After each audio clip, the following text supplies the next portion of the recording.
Nobody should ever be embarrassed for trying to help. And we now call 23 CR 168, the state of Texas versus Devontae Jobert. You're Mr. Jobert? Okay. And today we have Mr. Packard is going to represent you, correct? Okay. You're retained on this one? I am, Your Honor. We had you on probation. Good Lord. Earlier this year, we put you on regular probation, right? 10 years in prison, probated for 10 years, and $1,000 fine for the third-degree felony of evading arrest or detention with a motor vehicle. And that was on January 28th this year.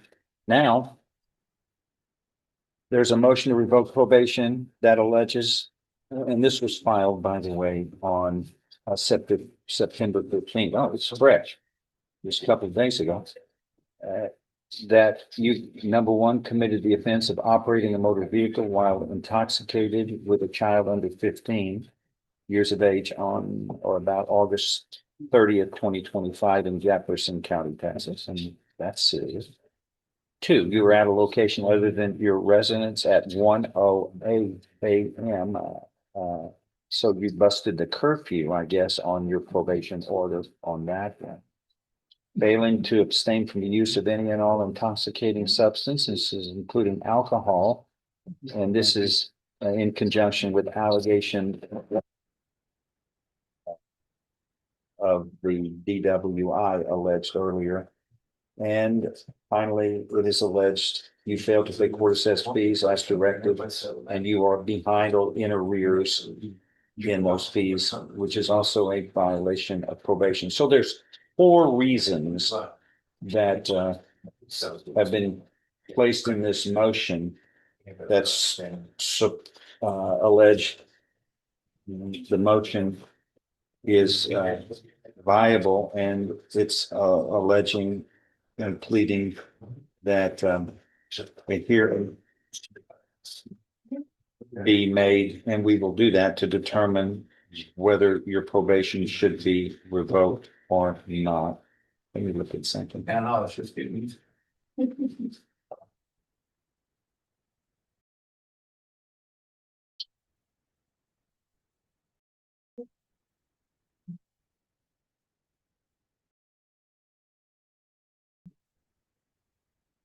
What's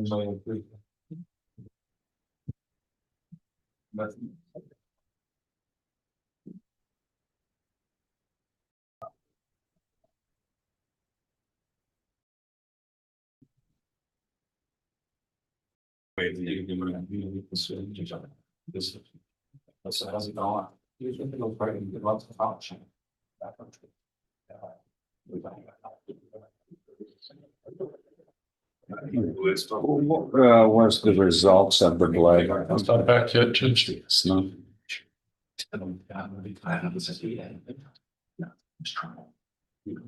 Yeah, this is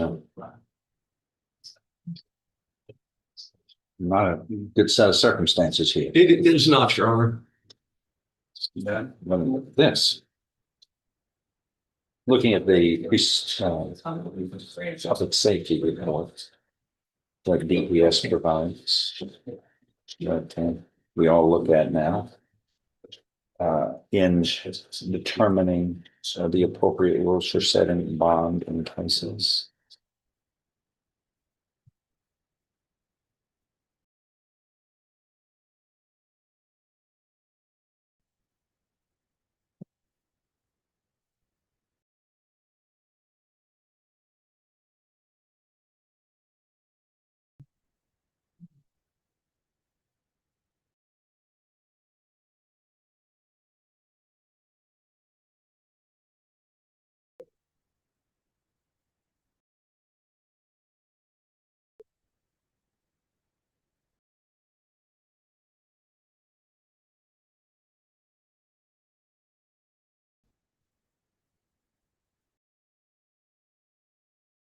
This public safety report goes back to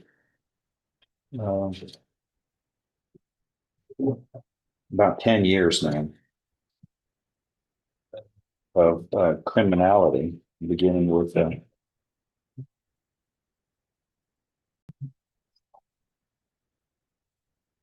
was an assault, a misdemeanor assault, but it does not have a finality to it.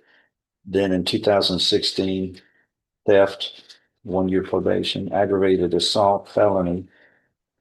And it says disposition modification, probation 1 year. So it must have been reduced somehow. It doesn't say what location. Then we have an unauthorized use of a motor vehicle, state jail felony, which was adjudicated, What year is that, Judge? 16. Right, so that's when he was a juvenile. Your PSI reflects that Was he treated as a a robbery was changed to a theft from person at the same time with the unauthorized use, and he was given TYC commitment, both felonies that could be used to enhance his punishment. 2019, we have a robbery, a second degree, 10 years probation. Are you still on probation for that? No, sir, I'm gonna get 12 years. Your probation was revoked? Yes, sir. Mhm. I've got a misdemeanor class B theft in 19, another that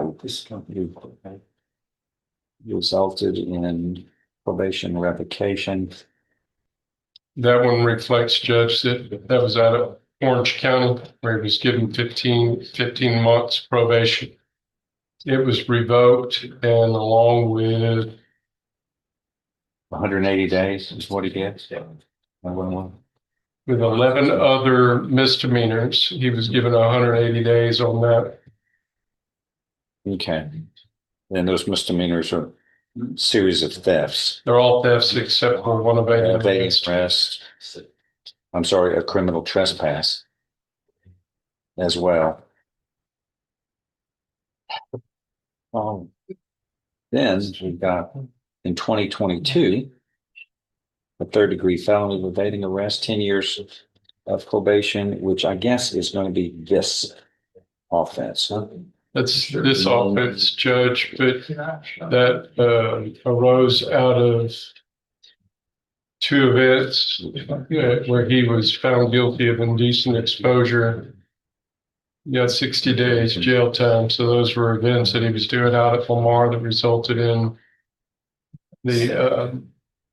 he was actually running from the police officers whenever this was, the warrant was outstanding for those indecent exposures. Okay, and then we have this case. Yes, sir.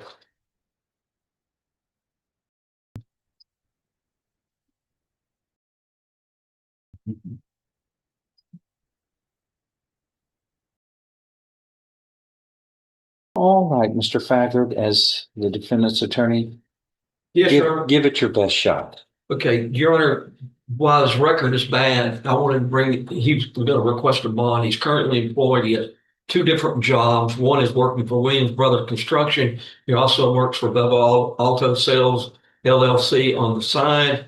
He has, he's agreeable to, I would understand the court's concern about letting somebody out with a DWI without some type of scram device or other ways to monitor his movement and conduct. He's certainly willing to do that. He understands that he needs to get help for the drinking. He's agreeable to go, if the court agrees to it, to go to the JCDI program or any other program that he needs to get help so he can get out of this cycle that he's been in. He has the ability to make a bond. He has a bonding company that is on standby. And most importantly, Your Honor, there are two, he has ties to the community here. He also has the support and mentorship of Pastor John Adolph over at the Antioch Missionary Baptist Church. Antioch. He has been mentoring this young man. He sees a lot of good in him. Everybody's trying to work with him to get him out of this life of crime. Also, Your Honor, before the warrant for his arrest was issued, he'd been meeting with Rod Carroll on a daily basis about the need to change his life, to move forward. He certainly, I believe that with some good mentorship and some good directions and some supervision by the court on, you must do this and you must do that to maintain sobriety and never drink again or never violate your probation again. I think there's really hope for this young man. So I'm going to ask the court to take all that into consideration and set a bond for him that he'll be able to make with it whatever appropriate conditions the court may wish to impose as far as monitoring, no drug use, attendance at outpatient programs, things of that nature. Because we'd like to keep him on bond until we see if we can get all the other case resolved, the new case as well. I was promised all that before I reached the agreement back in January. The whole Pastor Adolph card and all that stuff. It's familiar. They came with me about that. I wanted him to go to the prison for what he did originally on this. And so I'm standing here with egg on my face because I gave him an opportunity, and I'm not going to agree to releasing him at this stage, Judge. Yeah, nobody should ever be embarrassed for trying to help a situation and give somebody a fair chance, which is what I did when I placed you on probation. And I stuck my neck out with your rich criminal histories. You have, here's a couple of things. There is no bond right now. I want to wait.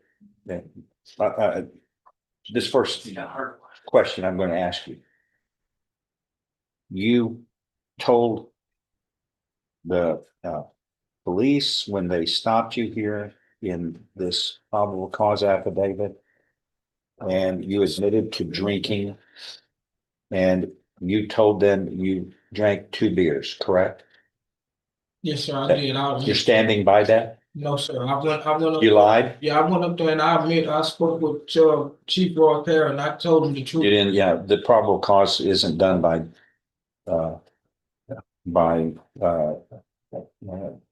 Chief Carroll, though. It's by somebody else who did this probable cause affidavit. But why would you lie to the police at the scene? Because I don't want to go to jail. And it's just being honest, but I'm still feeling. You think lying is going to get you out of trouble? Oh, sir, I know. How much did you drink?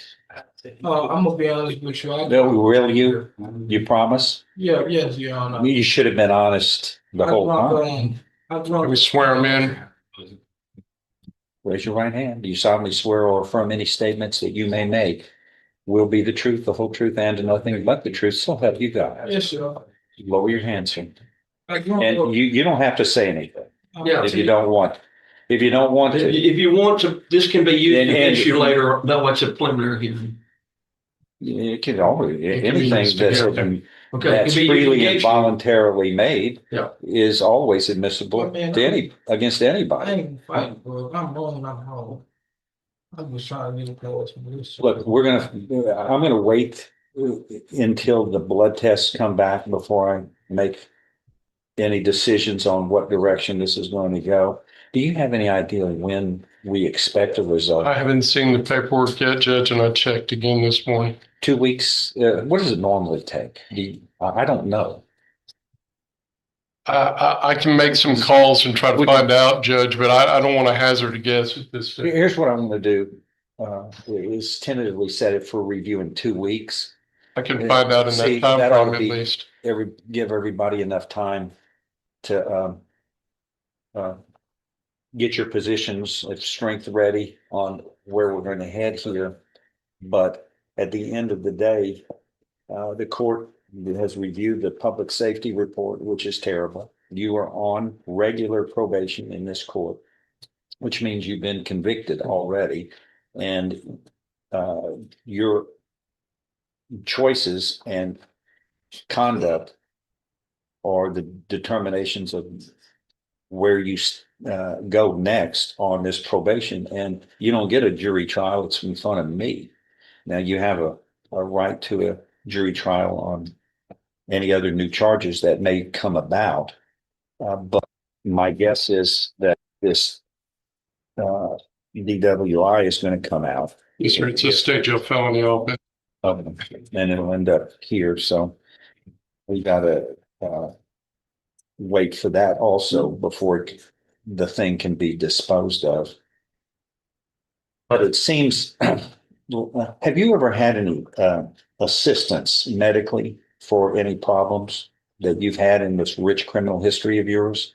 No, sir. Well, what is just rhetorically, why are you here? You know, I'm not talking about the facts of it, but why do you, you've got children, you've got responsibilities. Why are you putting yourself first and not last? It's like a demon I can catch off. Say that again. Yes, I gave you my copy, Judge. Thank you. Go ahead. It's like a demon I can't fight off, Judge. I'll be trying my hardest. Sorry? I say it's like a demon I can't fight off. I'll be trying my hardest. I know, man, I haven't been out of jail since I was 16 years old. I've been going to jail my whole life since I was 16. But Then I get out. but you know, choices have consequences. You make the right choice, you get rewarded. You make the poor choice, you get punished. All of us that's the standard we all have to face.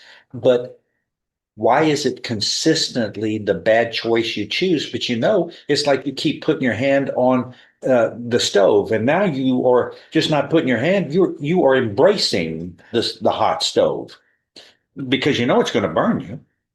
Now, it's a rhetorical question to think about. I think about it all the time. How'd you do in school? Did you have poor grades or good grades? I had dyslexia in school. Well, that doesn't mean that you're unintelligent. Okay.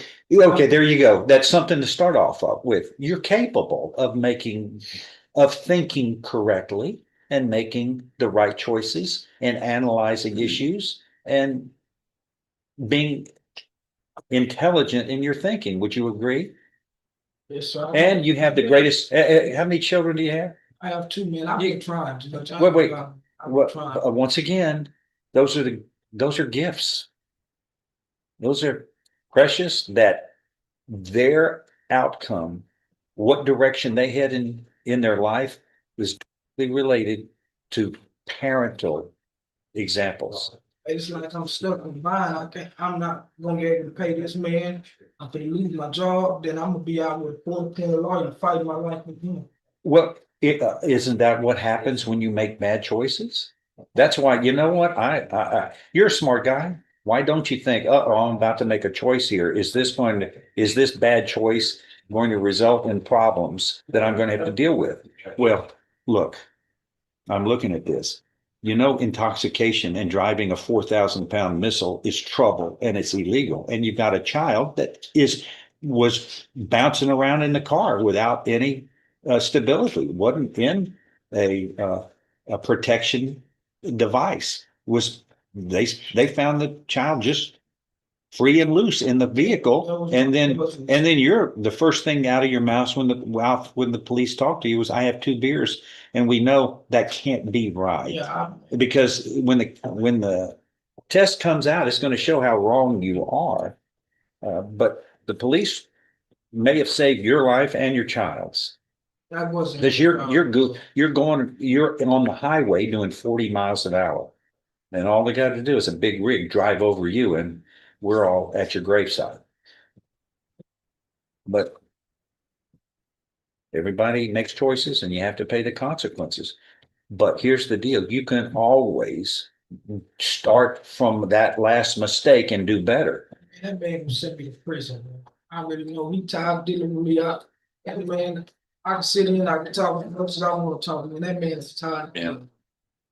That man been saying me since I started. Well, you know, hey, once again, Choices. it's choices and the consequences. Just like, look, can you imagine what would happen to me if I fouled up? Well, I got to pay a price. That's why I try to make the right choices. He's a good man. He's going to help you. He's a very decent man. I know him. Take his advice. You're lost in the woods. He's going to try to pull you out of the woods. But let me just say, anticipate this. This is going to sting some. However this ends, it's going to end up stinging. But then it's how you deal with it, which is the test. Or you can just go over there, sit down, cry, and give up. And give up and walk away from your family and all those blessings that the Creator has given for you. Why don't you start from here and do the best you can be? Because I believe you're capable. And let's move forward from here. You got to deal with this, but it's what happens here on after that's going to be the test of your character, sir. How we deal with our problems, that's the real test. Are you going to fail, or are you going to be a role model for your children? And it's not too late to start. We'll see you in a couple of weeks where we are, okay? Thank you. Yeah, I was one of the reasons I wanted to get him out on bond was probably when I got paid, I was going to hire a mitigation person to look into his psychological background. Yes, sir. And my hands are going to be tied with that. I will deal with him on that. Well, all that psychological and all, but that didn't have any, I don't think that had a lot to do with a DWI. That's choice making on alcohol, and that I understand. you can't say I've got a mental illness that keeps me. I guess you can develop alcoholism, but you don't throw a child in the car and put them in harm's way. Well, okay, it's reset. We got a trial, and we'll see you everybody in 2 weeks. thank you, Judge. Yes, sir. All right. Hey, thanks for watching. Please do let us know in the comments what you thought of this video. If you'd like to support what we do here, the best way to do it is to pick up some of our merch. You can find it at courtroomfiles.com.